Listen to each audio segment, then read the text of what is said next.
கூட்டத்திலிருந்த தைரியமுள்ள 4 பெண்மணிகள் வலிய வந்து நுழைந்து பாபாவை ஒரு புறம் ஒதுக்கிவிட்டு வலிய குச்சியை கைப்பற்றி பாபாவின் லீலைகளை பாடியவாறு மாவரைக்கத் தொடங்கினர்.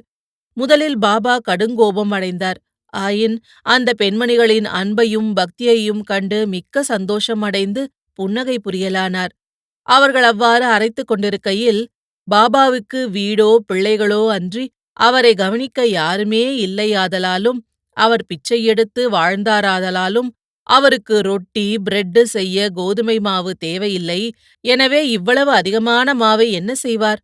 ஒருவேளை பாபா அன்பாயிருக்கும் காரணத்தால் இம்மாவை நமக்கு பகிர்ந்து கொடுத்து விடுவார் என்றவாறு எண்ணமிட்டபடி பாடியவாறே அரைத்து முடித்து திருகையை ஓரத்தில் நகர்த்திவிட்டு கோதுமை மாவை 4 பிரிவாக பிரித்து ஆளுக்கு ஒவ்வொரு பகுதியாக எடுத்துக்கொள்ளத் தொடங்கினார்கள்.